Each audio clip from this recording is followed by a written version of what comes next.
My name is Rebecca Morgan, and am 32 years old. I was standing in my studio apartment, staring at the family reunion invitation in my hands. The envelope felt heavier than it should.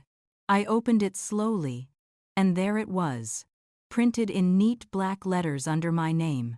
Status: unemployed. I let out this bitter laugh that surprised even me. My laptop sat open on my tiny desk, showing the draft of my research paper that would change everything. For 3 years, I'd been working on a secret humanitarian project. 3 years of sacrifice, of being dismissed, of eating ramen so I could keep going. The humiliation burned in my chest, but something else burned brighter. Determination. I decided right then I was going to that reunion. I had no idea that in exactly 6 weeks, everything would change. Before we dive into what happened next, I'd love to know where you're watching from. Drop your city or country in the comments below. And if you're ready for a story about proving everyone wrong, hit that like button and subscribe, because this journey is just getting started. Trust me, you won't want to miss what comes next. Let me take you back so you understand how I ended up with unemployed stamped next to my name like some kind of scarlet letter. I graduated top of my class from Stanford. Environmental engineering. My parents threw this huge party. My mom invited everyone she knew. My dad gave this speech about how proud he was. My older sister Diane, she's a corporate lawyer, she actually seemed happy for me that day. My younger brother Scott worked at our dad's old firm. Everyone kept saying I was the smart one, the one who'd make a real difference. I got this amazing job offer at a major corporation. 6 figures right out of college. Corner office track. My dad shook my hand like I'd won the lottery. For 2 years, I did everything right. I wore the suits, attended the meetings, climbed the ladder, but something felt wrong. Every day, I'd drive past neighborhoods without clean water, while I sat in meetings about quarterly profits. 2 years ago, I quit. Just walked away from that salary, that security, that approval. My family thought I'd lost my mind. I'd discovered something during my corporate work. A breakthrough method for low-cost water filtration. Not the kind that makes millions for shareholders. The kind that saves lives in developing countries. I started working with this small NGO called Global Waters Initiative. They gave me a tiny grant. I moved into a studio apartment. Started doing freelance consulting to pay rent. My family never understood. My mother Patricia, she's obsessed with status. Always has been. She'd call me crying about what to tell her friends at the country club. What do I say when they ask what you do? She made it sound like I'd committed a crime. My father, Gerald, he's a retired banker. To him, success has a $sign in front of it, period. He'd send me job listings. This friend of mine is hiring. You're wasting your Stanford education. When are you going to get serious? Diane got worse as my bank account got smaller. She'd make these comments at family dinners. Still in your phase. Must be nice not having real responsibilities. She's married to Kenneth, this wealthy doctor. They live in a mansion. Everything I wasn't doing. Scott, the golden child. He just parroted whatever Dad said. Rebecca's figuring herself out. Like I was some confused teenager instead of a grown woman with a purpose. The family dinners became unbearable. They'd talk around me. About me. Never to me. Not about what mattered anyway. How's the job search? Uncle Norman would ask, even though I wasn't searching. Still doing that charity thing. Aunt Shirley would whisper to my mom, like I couldn't hear. I tried explaining my work once. I brought photos from Kenya where WED started a pilot program. My dad looked at them for maybe 5 seconds. Then he changed the subject to Scott's promotion. My mom didn't even look. She was too busy telling everyone about Diane's latest case, some corporate merger worth millions. That's when I made the decision. I cut contact. Not dramatically. Just slowly stopped showing up. Stopped answering every call. I needed space to breathe. Space to work without their voices in my head telling me I was failing. For months, it was quiet. Peaceful, actually. I made real progress. The pilot program in Kenya was showing incredible results. Waterborne illnesses dropped. Kids stopped getting sick. Mothers cried, thanking us. I had this one friend from grad school, Hannah Brooks. She believed in me. She'd check in, bring me groceries when I was too broke to buy decent food. "You're doing something that matters," she'd say. "Don't let them make you forget that." Then the invitation came. Annual family reunion. I almost threw it away, but curiosity got me. I opened it, and there it was. My name, my status. Unemployed. Not researcher, not engineer, not humanitarian worker. Unemployed. Like I spent my days watching TV and living off someone else's money. The humiliation was complete. I pulled up to my parents' country club in my 10-year-old sedan. The parking lot looked like a luxury car dealership. BMW, Mercedes, Tesla. My car looked like it belonged to the valet, not the guests. 50-plus relatives inside. I could hear them before I even walked in. That particular buzz of wealthy people congratulating each other on being wealthy. My cousin Brenda spotted me first. Her eyes went from my face to my dress to my shoes. Target clearance rack, if she must know. Her smile was sharp. "Rebecca! So glad you could make it. That's a cute dress. Very affordable looking." I smiled back. Didn't take the bait. Not yet. The registration table hit me like a slap. Name tags. Everyone had them. Fancy printed ones with names and occupations listed underneath. Gerald Morgan, retired CEO, Diane Morgan Patterson, corporate attorney Scott Morgan, financial consultant, Brenda Walsh, VP of marketing, and then mine, Rebecca Morgan, unemployed. I stood there, staring at it. The woman at the table, some distant cousin I barely knew, handed it to me with this apologetic smile. "Sorry, honey. That's what we were told to put." I pinned it on. What else was I going to do? Make a scene? That's what they wanted. The interrogation started immediately. Uncle Norman cornered me by the bar. "Rebecca! When are you going to get yourself a real job?" He said it loud enough for people to turn and look. Aunt Shirley whispered to her daughter while staring directly at me, not even trying to hide it. Then Diane appeared. My sister. She was wearing a designer dress that probably cost more than my monthly rent. She put her arm around me in this fake sisterly gesture. "Everyone," she announced, voice carrying across the room. "Let's all show support for Rebecca. We all go through rough patches. Some of us just take longer to find our way." People nodded sympathetically. Poor Rebecca. Can't get her life together. I wanted to scream. I wanted to tell them about the village in Kenya where children were drinking clean water for the first time in their lives because of my work. But I didn't. I just smiled and nodded. Scott found me next. Made some joke about my extended vacation. People laughed. I didn't. Then my mother took the microphone for announcements. My stomach dropped. I knew what was coming. "I want to thank everyone for coming," Patricia said, dabbing her eyes like she was already emotional. "Family means everything. Even when some family members lose their way." She looked right at me. "I've been praying for my daughter Rebecca," she continued. "Praying she finds her path back to success. Back to the life we raised her for. It's been hard, watching her struggle. But we have faith she'll come around." She told this story about my idealistic phase. Made it sound like I was going through a midlife crisis at 32. Positioned herself as this long-suffering mother. People ate it up. I saw the looks, the pity, the judgment. My own mother used me as a cautionary tale at a family reunion. After the announcements, my dad pulled me aside. His grip on my arm was tight. "We need to talk." He led me to a quiet corner. His face was red, angry. "Do you know what I told my golf buddies?" he hissed. "I told them you were taking time off for health reasons. Because I was too embarrassed to tell them the truth." "The truth?" I asked. "That my daughter with a Stanford degree is wasting her life on some charity nonsense." He pulled out his phone. Showed me a job listing. Richard Pemberton, my old colleague.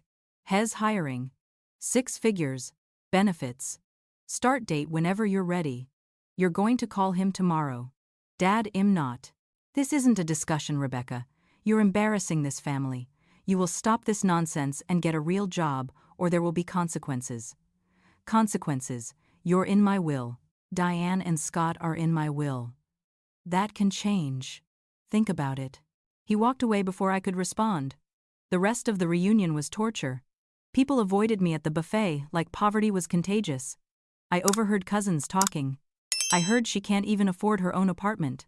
Stanford degree, and look at her now. At least my kids know better. Then Diane made another announcement. She was hosting Christmas at her mansion. Her huge, beautiful mansion that she loved reminding everyone about. We're so excited to host, she said, smiling at Kenneth. It'll be wonderful to gather with all our successful, driven family members. She didn't say I wasn't invited. She didn't have to. The message was crystal clear. I was ready to leave when someone touched my arm gently. Ruby. My 19-year-old cousin. Patricia's niece. Can I talk to you? She whispered. We stepped outside. I think what you're doing is amazing, Ruby said. Her eyes were genuine. No judgment. I looked you up online. The Water Project. It's incredible. I almost cried. One person who didn't think I was a failure. I'm supposed to go to medical school, Ruby continued. But I want to study art. Everyone says I'm being stupid, that I'm throwing away my future. I took her hand. Ruby, do what makes you come alive, not what makes them proud. Before she could respond, her mother Pamela appeared, gave me this warning look, took Ruby's arm. Come along, Ruby, you have studying to do. Ruby looked back at me as she was led away. That look said everything. I drove home that night in silence, sat in my studio apartment, looked at my research on the laptop, the data showing lives saved, communities transformed, and cried. A week after the reunion, my phone rang. Martin Walsh, the director of Global Waters Initiative, my partner in the project. Rebecca, we need to talk. His voice was tight. Wrong. What's going on? Our major donor withdrew funding. All of it. $50,000. Gone. My stomach dropped. Why? They said they received concerning information about the project lead. About you. What information? That you're unstable. That you have a history of abandoning projects. That your family is concerned about your mental health. I couldn't breathe. That's not true. None of that's true. I know. I think I know. But Rebecca, I have to look into this. We can't afford to lose credibility. I hung up and immediately started investigating. Made some calls, called in favors. Within 2 days, I had my answer. Diane. My sister had contacted the donor personally, used her lawyer credentials to sound official, fed them lies about me. All because it embarrassed her by existing at that reunion with my unemployed name tag. I confronted her over the phone. You sabotaged my project. I have no idea what you're talking about. Her voice was ice cold. The donor. Diane. You called them. Oh, that. Rebecca, I was trying to protect them from making a bad investment. You're clearly not stable enough to manage serious money. This isn't about money. It's about saving lives. It's about you playing pretend humanitarian while the rest of us actually work. She hung up on me. 2 days later, I got an email. Emergency family meeting. Tonight. My parents' house. Be there. I almost didn't go. But something made me. I needed to see how far they'd take this. I walked into the house and froze. My parents were there. Diane, Scott, and a stranger. A woman with a notepad. Rebecca. This is Dr. Phyllis Grant. She's a family therapist. My mother's voice was dripping with fake concern. We're staging an intervention, sweetheart, for your own good. An intervention that arranged an intervention without telling me. Set me up. Dr. Grant smiled at me. Rebecca, please sit down. Your family has some concerns they'd like to share in a safe space. This wasn't a safe space. This was an ambush. Scott went first. Rebecca, I'm worried about you. You're refusing to grow up. Refusing to take responsibility. My mother cried on cue. What will people think? My daughter, living like this. I can't sleep at night. My father presented his ultimatum. A folder. Job offer from his friend Richard. 6-figure salary. Benefits. Start date in 2 weeks. You have a choice, he said. Accept this position, or we're cutting you off completely. No family support. No inheritance. Nothing. Diane had prepared a whole presentation. She had printed screenshots of my apartment listing, bank statements, somehow, my LinkedIn profile showing my modest consulting income. This is evidence of someone in crisis, she said, like she was presenting a case in court. Living in a studio apartment at 32, making less than $40,000 a year. No retirement savings. Rebecca, you need help. Doctor. Grant nodded along. She'd clearly been briefed by my family. Only their side. I tried defending myself. Pulled out my phone. Showed them data. Do you see these numbers? That's how many people have access to clean water because of my work. That's how much infant mortality has dropped in the pilot villages. My father glanced at the screen. If it was real work, you'd be making real money. This isn't about money. Everything is about money, Rebecca. That's called being an adult. Doctor. Grant leaned forward. Rebecca, I'm hearing some fear of success. That's very common. Sometimes we self-sabotage because achievement feels threatening. I stood up. I'm not self-sabotaging. I'm making different choices than you'd make. That doesn't make me sick. Sit down, my father commanded. No. I'm done here. I walked out. They called after me. I didn't look back. The next week got worse. Scott had apparently been monitoring my social media and LinkedIn for months, reporting back to my parents. But worse, had been contacting my former corporate colleagues, spreading rumors that I'd been fired instead of quitting, telling people I was unstable. My consulting work dried up. Former colleagues stopped returning calls.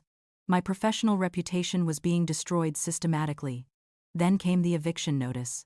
I got home from a coffee shop, opened my mailbox, and there it was. 30 days to vacate. The building had been bought by a development company. New owners, rent increases, renovations. I looked up the development company. Made some calls. The investors included Kenneth Patterson, Diane's husband. This wasn't coincidence. They'd bought my building. They were forcing me out. Hannah came over that night, helped me pack. Where will you go? Cheaper place. Further out. Smaller. I laughed. But it wasn't funny. Didn't think it could get smaller than this studio. This is economic warfare, Rebecca. I know. They won't stop until you surrender.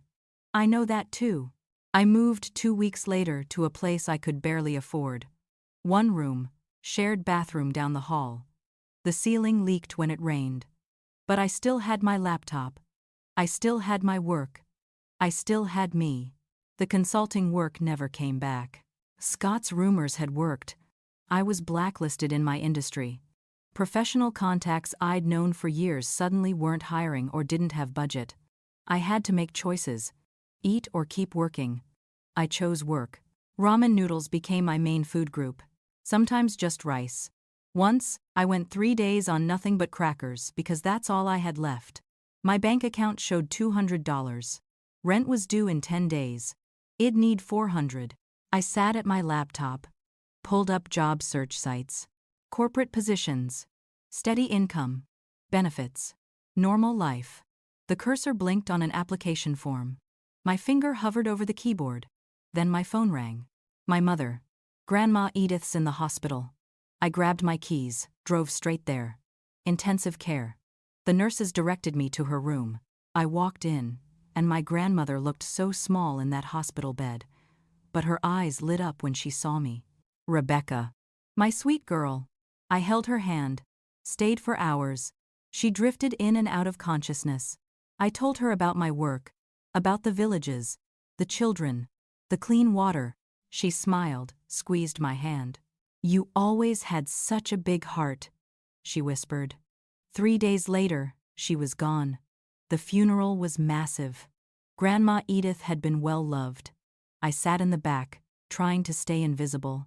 During the reception, I overheard my mother talking to relatives. Edith was so disappointed Rebecca couldn't visit more. Patricia said, dabbing her eyes. But Rebecca's been so busy with her important career. Always traveling. Always working. She barely had time for family at the end. I froze. That wasn't true. It'd been there. It held her hand.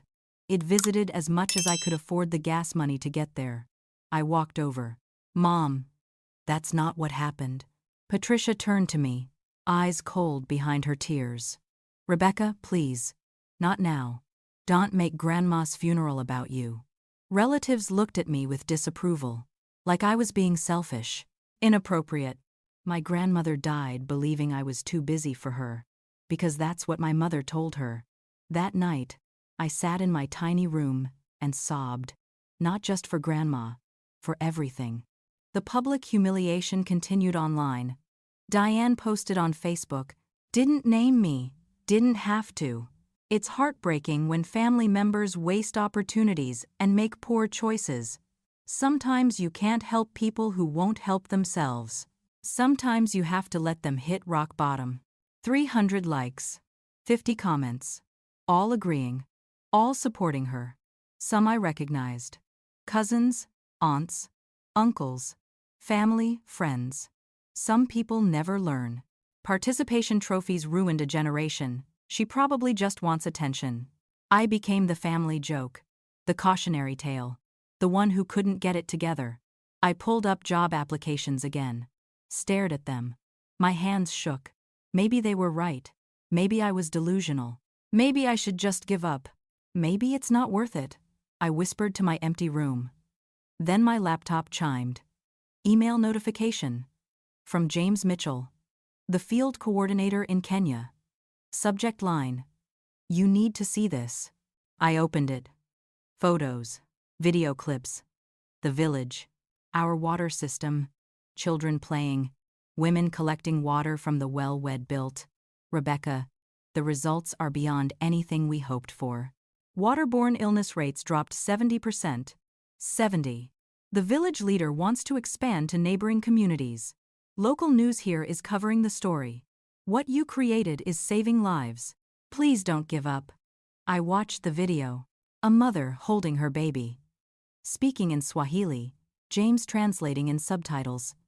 Before, my children were always sick. We lost my youngest son to cholera.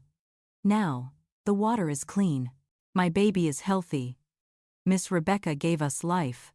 I cried, but this time, different tears. The next day, Martin Walsh called. Rebecca, I owe you an apology. I investigated Diane's claims. They were all lies, completely fabricated. I should have trusted you from the start. It's okay. It's not okay. But we're applying for a major grant. UN Development Program. It's a long shot, but I included your research. The data speaks for itself. A week later, another call. Elizabeth Hart, director of a major humanitarian foundation I'd never heard of. Miss Morgan, I've been following your work. I'd like to discuss funding opportunities. Are you available to meet? I looked around my tiny room. At my empty refrigerator. At my laptop held together with duct tape. Yes, I said. I'm available. The meeting was in 3 weeks. I had 3 weeks to pull together a presentation. 3 weeks to make this count. I didn't eat much those 3 weeks. Didn't sleep much either. But I created something real. A proposal. A vision. A plan to scale the water systems to 10 countries.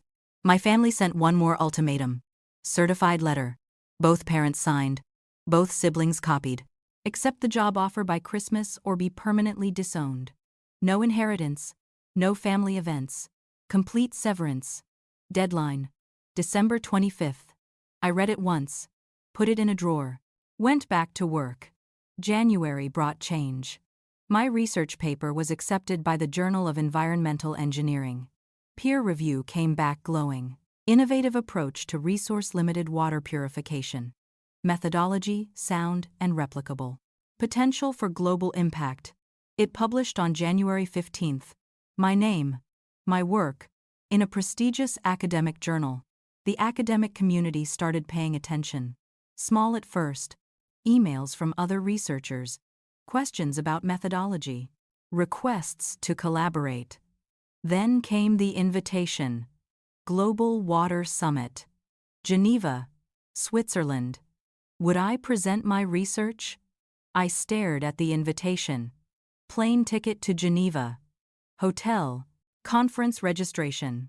I couldn't afford a bus ticket across town, much less international travel. Hannah came over that night. I showed her the invitation. I can't go. I can't afford it. She grabbed my laptop. How much do you need?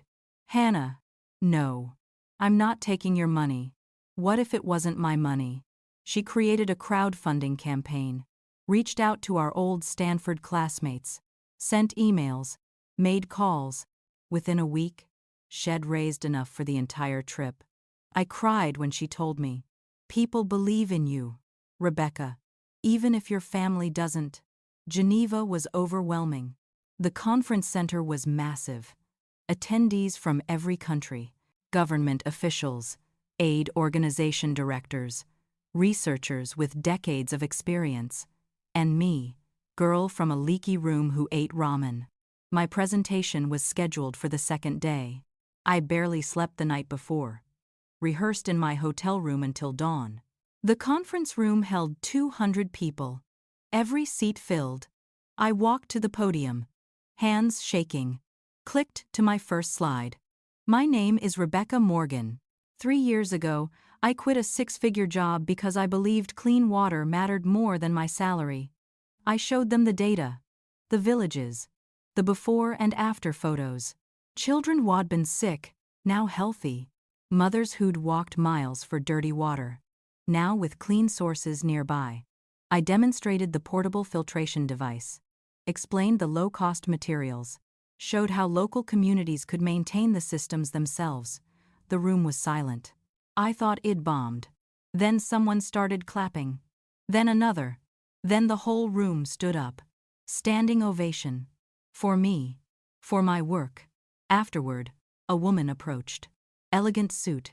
Confident handshake. Elizabeth Hart. I run the Hart Foundation. $1 billion humanitarian fund. I'd like to discuss scaling your work globally.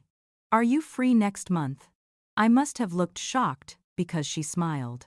Your work has merit, Miss Morgan. Real merit. Let's talk about making it bigger. Christmas came. I wasn't invited to any family celebrations. Saw the photos on social media. Everyone at Diana's mansion. Diane posted a picture, captioned, "Surrounded by successful, driven family." I spent Christmas in my room, working on the proposal for Elizabeth Hart, eating grocery store sushi I'd splurged on. Alone but not lonely. My work was my family now.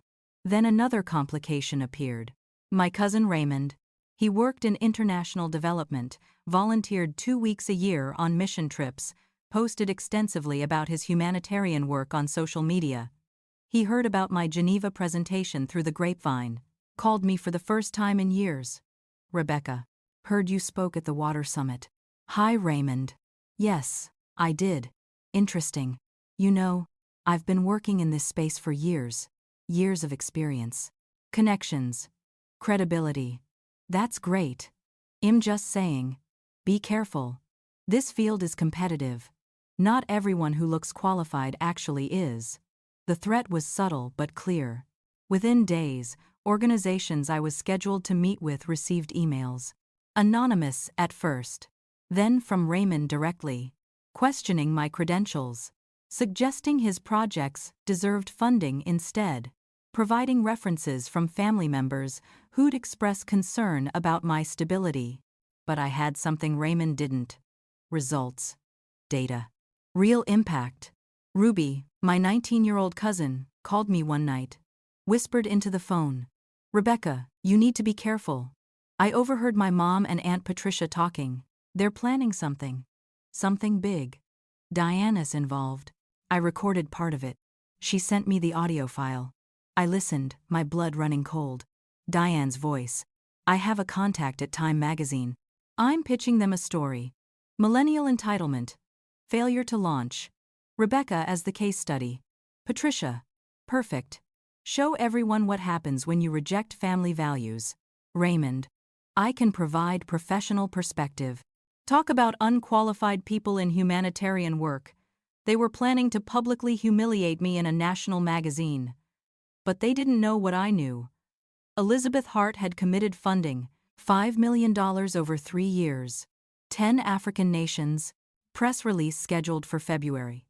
Victor Santos, the foundation's media consultant, called me in for training. Rebecca, when this goes public, you'll get interview requests. Lots of them. Stay professional.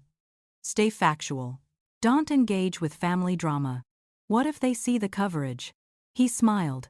Let them hear about your success from strangers. That's the best revenge. By mid-February, pilot programs launched in Tanzania and Uganda. Results matched Kenya. Waterborne illnesses dropped. Communities thrived. I was becoming known in international development circles. My family had no idea. March brought the explosion. Diane's Time magazine contact called her for research on a different story. Casually mentioned they were covering humanitarian work. Mentioned Rebecca Morgan's name. Diane called me screaming. You're working with Time magazine. I don't know what you're talking about. Don't lie to me. My contact mentioned your name. What are you doing? My job. Diane. My actual job. She hung up. But I knew what was coming. 2 days later, my phone exploded with calls. All from family members. Ignored every single one. They held a meeting. Ruby told me about it later. Patricia, Gerald, Diane, Scott, Raymond. All of them strategizing how to handle the Rebecca problem. The attacks came from every angle. My father called his business network. Told them I was exploiting poor communities for personal gain. That my project was unethical and self-serving. My mother started a whisper campaign at her country club. Rebecca is using charity work to avoid real responsibility. It's sad, really. Scott created anonymous blog posts, questioned my credentials, suggested I'd fabricated my Stanford degree, posted them to professional forums. Diane reached out to journalists. I have concerns about my sister's project. As her family, we feel obligated to speak up. Then came the lawyer's letter. Cease and desist. Claiming I was using the Morgan family name to promote myself, and it constituted unauthorized commercial use of family identity. It was absurd. It was harassment. It was illegal, actually. But it was intimidation. Raymond went nuclear. Posted detailed critiques of my methodology on professional forums. Used fake credentials. Questioned my data. Suggested results were exaggerated. Martin Walsh, my NGO director, received dozens of emails, all expressing concern about Rebecca Morgan, all questioning my competence. I sat in my room one night, surrounded by legal threats and professional attacks, and had a full panic attack. First one in years. Couldn't breathe, couldn't think. Hannah found me like that, on the floor, hyperventilating. Maybe it's not worth it, I gasped. Maybe I should just stop. She sat down next to me, pulled out her phone, showed me emails she'd saved. From mothers in Kenya, teachers in Tanzania, village leaders in Uganda, all thanking me, all telling me how their communities had transformed. These people are alive because of you, Hannah said. Your family is terrified because you proved them wrong. Martin called the next day. Rebecca, I traced these attacks back to your family. All of them. And bringing in third-party auditors to verify our data. Every claim, every number, every result. The audit took 2 weeks. International firm. Rigorous standards. Results. My work exceeded stated impact. If anything, it'd been conservative in my estimates.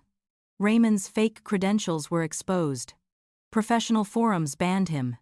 His reputation crumbled. Elizabeth Hart learned about the attacks.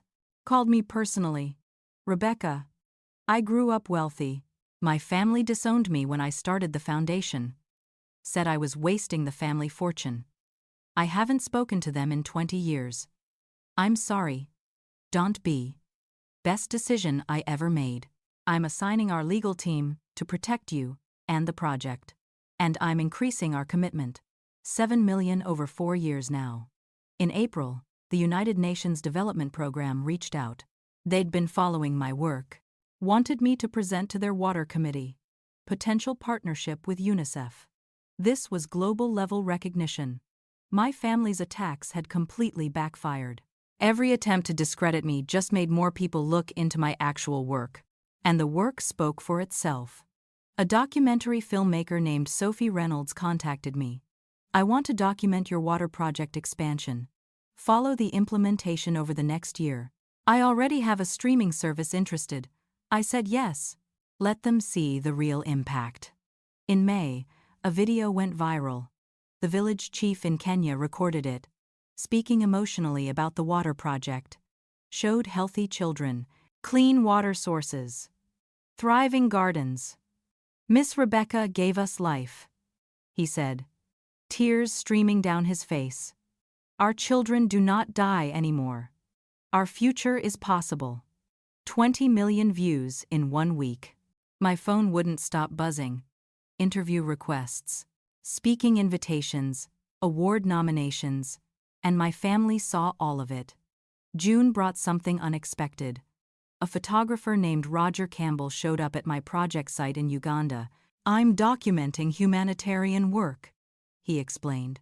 Mind if I follow you around for a few days? I assumed it was for the foundation's publicity materials. Agreed without thinking much about it.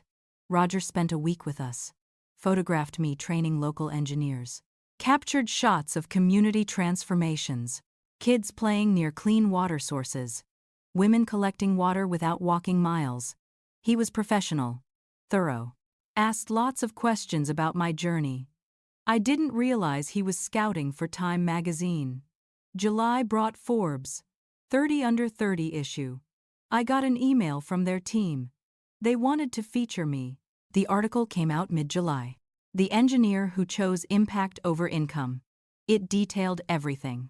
My Stanford degree, corporate job, the choice to quit, the family opposition, the breakthrough, the success. The article went viral in business and humanitarian circles. Comments poured in, thousands of them. Many mentioned knowing my family. I went to country club with her mother. Patricia never mentioned Rebecca's achievements. Gerald Morgan told my dad his daughter was taking time off. What a lie. I work with Diane Patterson. She always said her sister was unemployed. Guess that's not the whole story. Diane's colleague brought the magazine into her office. Isn't this your sister? Diane's face apparently went white. Every partner in her firm saw it. Everyone knew Shed called me unemployed while I was saving lives. My father's golf buddies started asking questions. Why didn't you mention Rebecca's work? We had no idea she was doing something so impressive. My mother's country club friends got quiet when she tried to complain about me. They'd all read the Forbes article. Scott's colleagues mocked him. That's your sister? The one you said was a failure? Man, that's embarrassing. The family group chat exploded. I wasn't on it anymore, but Ruby showed me screenshots. Patricia, we need to do damage control. Gerald, how did this happen? Diane, she's making us look bad. Scott, maybe we should reach out. Raymond, this is a disaster. My mother called. First time in 9 months. Rebecca, darling. We saw the Forbes article. Her voice was honey sweet, fake as plastic. We always knew you'd do great things. Really? Of course. We've been telling everyone about your work. That's interesting. Because the article quotes you saying I was troubled. Silence. We should have dinner. Celebrate. I'll make your favorite meal. I'm busy, Mom. Rebecca, don't be like this. We're family. Are we? Because you told Grandma I was too busy to visit her. She died thinking I didn't care. More silence. After all we did for you. Her tone shifted. Angry now. The real Patricia. Goodbye, Mom. I hung up. Diane sent a long email. Paragraphs of justification. Claims that their tough love made me stronger. That family was protecting me from pressure. That she wanted to repair our relationship. True motive was transparent. She wanted photo opportunities. To associate herself with my success. I deleted it without responding. In August, I received the MacArthur Fellowship, the Genius Grant. $500,000. no strings attached. For innovative individuals, making significant contributions. National news coverage. Every major outlet. Local news in my hometown ran the story. My high school called, wanted me as commencement speaker. The mayor wanted to give me the key to the city. My family lived in that town. Couldn't hide anymore. Couldn't pretend I didn't exist. Couldn't dismiss my work. Some extended family reached out privately. Aunt Martha. I'm sorry. Your mother pressured me to shun you. I should have been stronger. Cousin Julia. I judged you unfairly. Your work is incredible. Uncle Leonard, I always admired your courage. I was wrong to stay silent. The family was splitting. Those loyal to Patricia, Gerald, and Diane, and those who recognized they'd been wrong. Ruby made her move in September. Dropped out of pre-med. Enrolled in art school. Cited me as her inspiration in her application essay. Her mother, Pamela, was furious. Called me screaming. You corrupted my daughter. Ruby moved out. Cut contact with judgmental relatives. Started her own life. You showed me it was possible, she told me. To choose myself. The documentary premiered its trailer. Water Equals Life, the Rebecca Morgan story. The trailer was powerful. Village transformations, my work, and one line, despite family who didn't believe. Comments section lit up. 50,000 comments. Most brutal toward my family. Imagine being ashamed of this. Her family should be embarrassed. This woman is a hero, and they called her Unemployed. September brought another milestone. My system's operating in 12 African nations now. Over 500,000 people with access to clean water. Infant mortality dropped in every program area. I received an invitation to the White House. Meeting on global health initiatives. Photo with the president. That photo circulated everywhere. My father saw it. My mother saw it. Diane, Scott, Raymond, all of them. They tried everything to reach me. Patricia called daily. Gerald sent formal letters. Diane created an apology presentation. PowerPoint slides and everything. Scott claimed everything had been just jokes. They were terrified, not of losing me, of public perception, of their community seeing them as the people who crushed someone doing good work. Too late. Way too late. October came with mystery. I received an email requesting an in-depth profile interview for a major American news magazine. Didn't specify which one. Just said the editor would explain in person. I figured maybe Newsweek.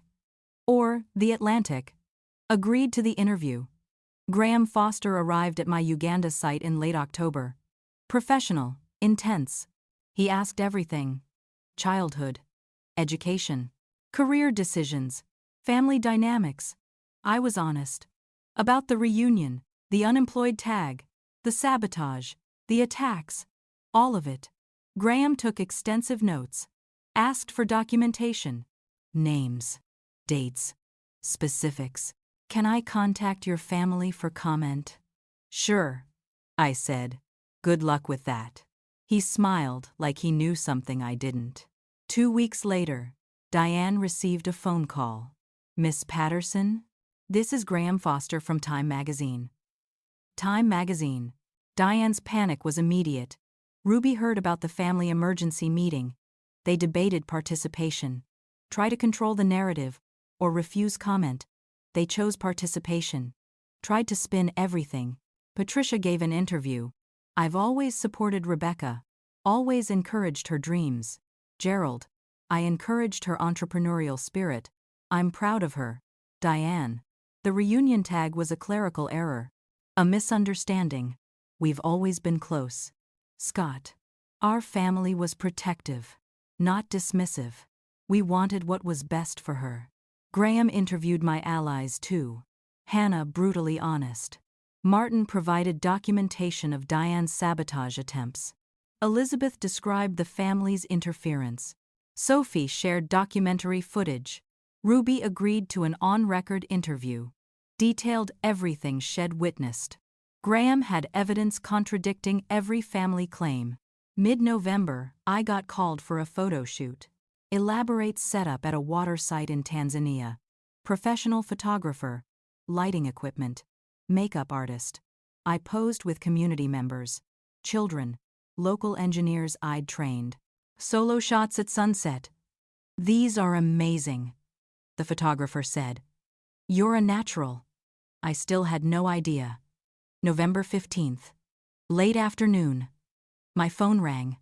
Unknown New York number. Rebecca Morgan. Yes. This is Barbara Hayes, editor-in-chief at Time magazine.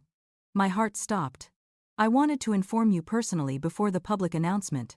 You've been selected as Time magazine's Person of the Year. I laughed. Must be a prank. I'm serious, Rebecca.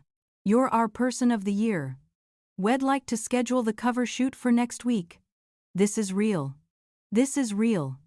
Public announcement December 1st. Congratulations. I hung up. Stared at my phone. Called Hannah.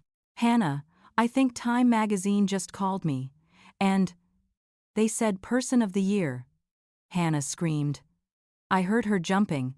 Oh my God. Oh my God. I thought about my grandmother. Wished she could have known. Cried for her. Then I thought about my family. And smiled. The cover shoot happened in New York. First-class flight. 5-star hotel. Professional styling.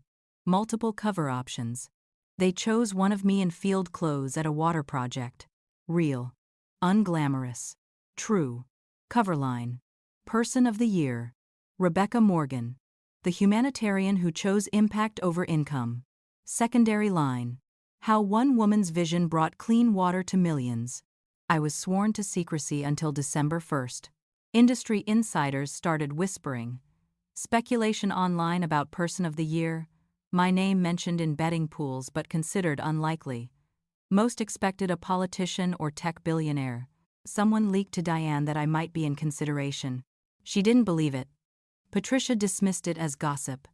Gerald, they wouldn't choose some charity worker. Denial.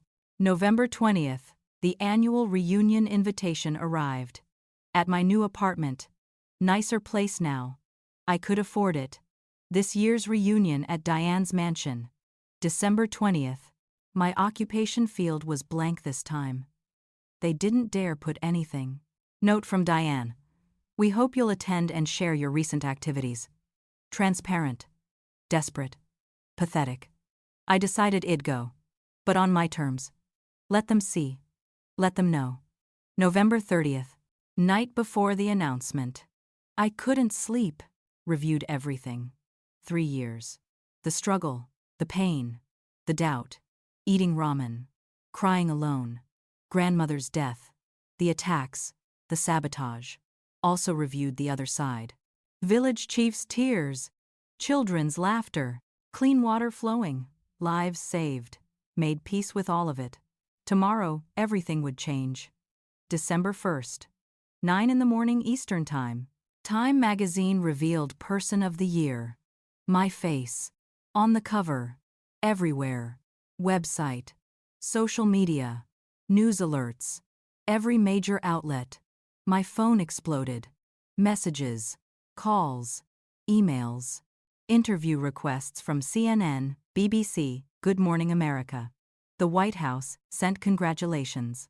The UN posted tribute. Kenyan president released a statement. My life changed in minutes. Patricia was having breakfast when the notification hit her phone. Dropped her coffee mug. It shattered on their marble floor. Gerald, she screamed. Gerald, come here. They stared at Time magazine's website. My face, the article, everything. The article was comprehensive. My journey, the water project, the impact, and yes, the family rejection. There was a section called Overcoming Opposition.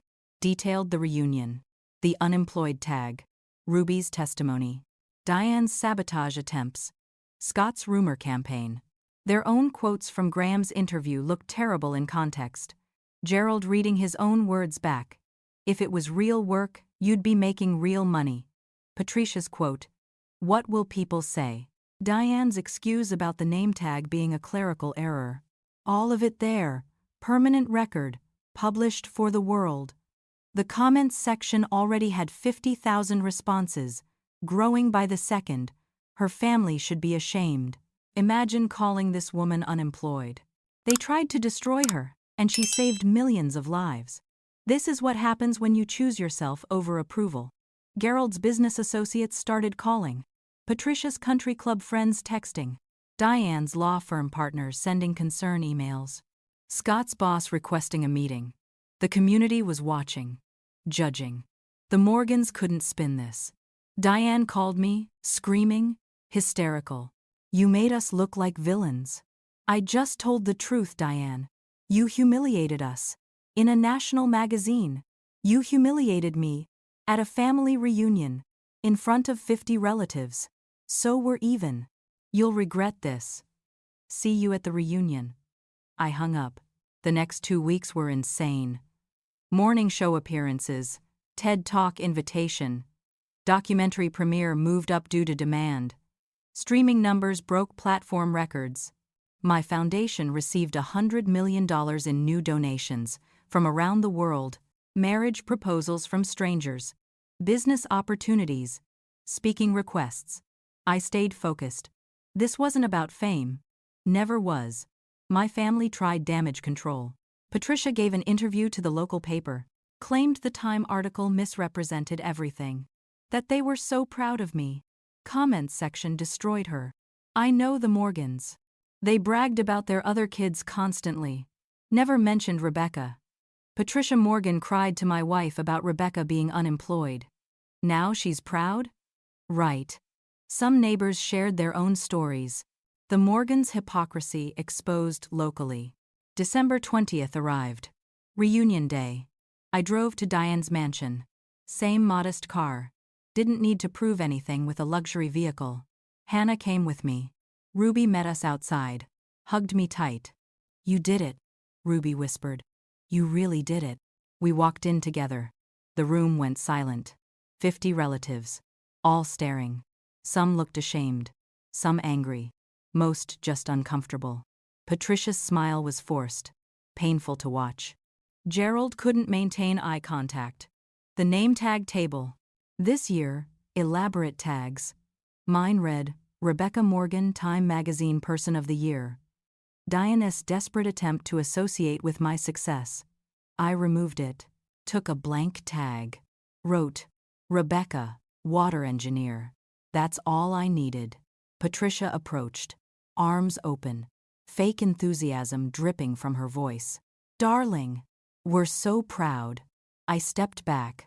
You told Grandma Edith I was too busy to visit her. Her face went white. Other relatives heard. That's not. I didn't. She died believing I didn't care about her. You made sure of that.